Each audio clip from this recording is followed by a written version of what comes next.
This is our journey. Welcome to the Betancourt's homestead.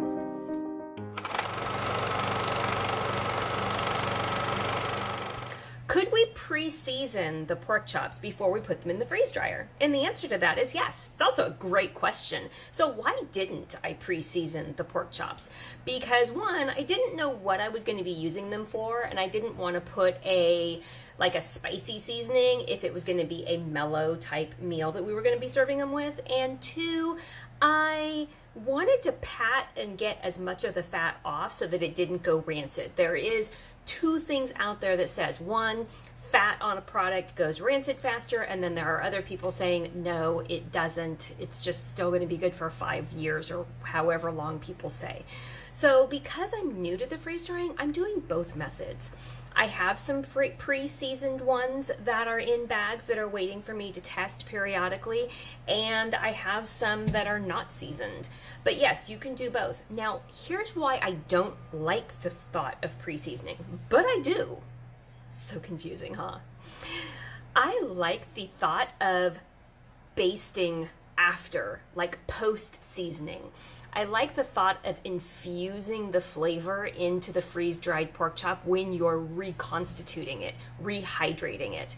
So I like basting my food after by how I infuse it with the liquid, like a soy sauce or a chipotle seasoning or a Thai seasoning with a liquid, making your flavors all in a slurry of a liquid and then putting it in a bag or a container and sealing it up and letting it sit in the refrigerator and rehydrating itself. That to me is the most awesome way of rehydrating freeze-dried meats. But more on all of that later. That was a great question. This is a question I have been getting asked a lot lately. What brand of freeze dryer do I have? I have the Harvest Right large model, which means it has to be specifically wired in with a dedicated outlet because the plug is different. It just requires more electricity. Do I recommend the Harvest Right? It's the only one I know. I can't recommend any of them, right? I think that in the future there's going to be a huge improvement on all of them. I bought my Harvest Right used and it had some issues. I love it because I literally sat down and taught myself how to fix the freeze dryer. You basically, if you get a freeze dryer, you are going to have to be the repair person and the oil changer, and you're going to have to know that machine inside out and not be afraid to take it apart and put it back together. I am going to actually be doing what's called the Felix fix, because most of the Harvest Right freeze dryers have problems, and what the problem is not being able to get up to the mTORs, not being able to get the mTORs down below 500. And there is a solution. It's a vacuum leak problem, and there is a solution that we have to do ourselves, and it does not void warranty when you do it. And there are videos on YouTube teaching you how to do it. A lady named Felix is amazing, and Donald has been helping her. They're up in Alaska, I believe. So the Harvest Right freeze dryers have a ton of issues. However, there is a huge community, and Mimi actually told me about them. And then I found them on YouTube, and there's a huge community that's actually helping people. There's a huge Facebook community forum that will actually help you go through and troubleshoot, like you tell them what the issue is, and then Felix and Donald and some other people like literally come in and tell you how to fix it.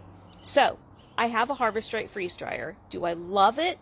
It's okay. It's the only one I know. Do I recommend it? I can't, because I don't know any of the other ones. Do they have issues? Yes. But I think any new technology, I've always been a new adopter of technology.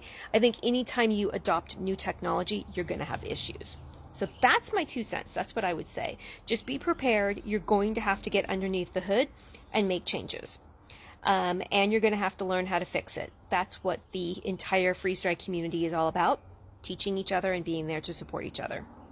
Talk to you guys later. It's a great question, by the way. Great question. Welcome to my wacky world where we're just going to open a box because I have no clue what's in it. And if there's something in it that I wanted to talk to you about, we're just going to wing it. We're just going to wing it. Oh, let's talk about it. French fries. Remember, did you ever work at McDonald's? I worked at McDonald's. I cannot believe that I bought one of these. However, when you get a freeze dryer, you're going to want one of these because you're trying to scoop off the freeze-dried tray and scoop into a Mylar bag. In fact, Pack Fresh USA, you guys should just sell these. Anyways, scoop and then put in the bag. That is priceless. What else do we have?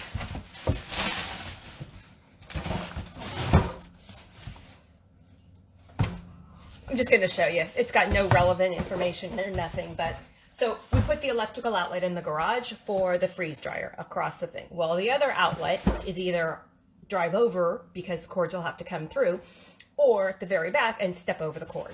Except I'm looking up at the, I'll probably do a video on how I'm doing this. You know, my brain, it just works in weird ways. And I'm looking up at the ceiling, I'm going, I need to figure out how to get an electrical outlet up there. And I'm looking, I'm going, oh, I have 2 outlets, one for each garage door opener. Duh. I could get one of these, plug it into the extra plug that's on there, and hang it from the ceiling. And when I want to plug the fan in to defrost the electrical or do anything else in there, because I'm always doing something in that garage, just like my little mini winter workshop, I can just pull it down, plug a light into it, and have a light that's right there. Genius. It was only like $40 some. I'll be installing it later. But just so that you know, this is what we came for. That is an even better question. I have had to call 3 times because my demister was broken, or it was an old one that didn't come apart, and they sent me out a brand new one. No questions asked. They said, oh, you have one of those. Let us send you a new one. I ordered shelves, the shelving that's in there, and I ordered the lids for the shelves, and they were more than willing to help me. I asked them a couple questions, and they sent me the new software. They told me all about why I needed to put the software in. They sent me all the instructions. They sent me the updated manual. Harvest Right has been amazing with their customer service. I have not had any negative complaints about them. The only complaint that I can say about Harvest Right was I did call, and they were supposed to call me back, and I had to call them back. But I have a strange feeling that the guy was just really busy and he hadn't had time to get back to me yet. Excuse me. So no complaints on that. What I find extremely helpful having Harvest Right, now remember, it's new technology. We're literally grabbing onto the new technology, and I'm a new adopter, so the new technology thing is not foreign to me. But the one thing we have to remember is it is new technology, and there are a lot of people that don't understand how to use it, so they make complaints.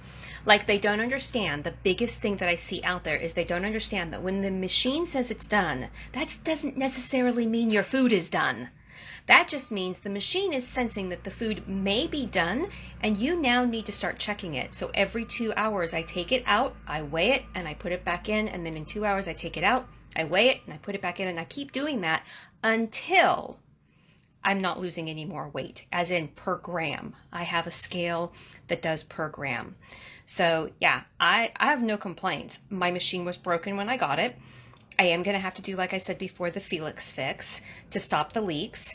And when you're dealing with something that is new technology for the citizens, I'm just grateful that we have the ability to do this at home. Yeah, it all depends on your humidity, your temperature, and your conditions around where you live. Every single batch is going to be different, no matter if it's the same item that's in your freeze dryer. Very good question. We could talk. We should do a live.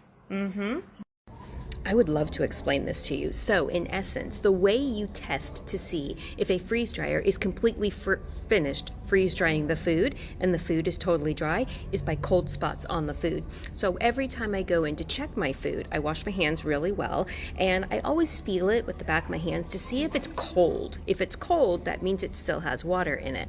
And then I do the weight method. So after the machine has told me it thinks the food is done, I go in and start analyzing to see if it's really really done. Usually it needs about anywhere from 4 to 10 more hours on it. So, and that's why you check for cold spots. It's the sign that there's still moisture in your food. That is an excellent question, and here is why I do it. I have 2 sets of trays. I have one set that's in the freeze dryer, and then I have another set that I am loading when I have the available time and putting it in the freezer to freeze. I keep them in the freezer for about 24 hours so that they're all fully frozen, and then I'm putting them in the freeze dryer. I put everything in the freeze dryer in the state of frozen from my freezer because it shortens my time by 2 to 5 hours. Now, I have my freezer running anyways, might as well put stuff in there to freeze it. And then when I turn the freeze dryer on, if I'm using 2 to 5 hours less of power in that freeze dryer, benefit for me because it's a saving of money for me. There are some people that have put like eggs or ice cream not in the frozen state without pre-freezing, and they haven't really turned out very well. So for me, I would rather know that it is frozen and it goes in frozen and it doesn't defrost at all than having it go in not pre-frozen.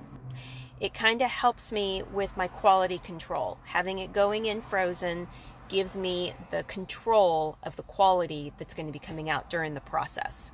I hope that makes sense. If not, let me know. Great question, though. That is a really interesting thought, and I sat up last night thinking about it. Like when we put something in a dehydrator, we are drying the moisture out of the food at a 110, 85, 135, some sort of a temperature depending on the type of food. So like if it was a fruit, I would do a fruit at 135, and it makes it more of a fruit leather, pliable type stuff. When you take that, when you move to a freeze dryer, you put something in a chamber that chills it down to -20, it freezes it in that state that it's in right there. And then it brings the trays up to 135, 131, about 131 degrees. And at that point in time, the water comes out, and because it's so cold on the outside chamber, a gas reaction happens. And it sucks the air out, turns it into a gas, and sucks it on top onto the side of the drum. I have a cat with very sharp claws on me. Very sharp claws. So let's see if I can do this without making faces. So when you put something that's already dehydrated, you're not technically changing the texture or the flavor of it. You're just going to remove the remainder of the water. So it's not going to make it styrofoamy or soft or more pliable. That's going to be an interesting thought. One of us should try it at some point in time. I don't have anything dehydrated right now, or I would. I might. There are certain things that I like dehydrated much better than I like freeze-dried. Ow! Okay, gotta go. Okay, I think we can play nice right now. So that might be something like onions. I have a girlfriend that likes onions dehydrated better than she likes onion freeze-dried. I like onions both ways. Garlic, better freeze-dried for me than dehydrated. Fruit leathers are better dehydrated than freeze-dried, but yet I like vegetables freeze-dried as snacks. And I don't like vegetables freeze-dried. I don't like vegetables dehydrated. They're hard. It's very interesting. I see a need for both of the machines in a household that wants to preserve their food. Definitely both. I'm not sure about doing one and then the other. It's an interesting task.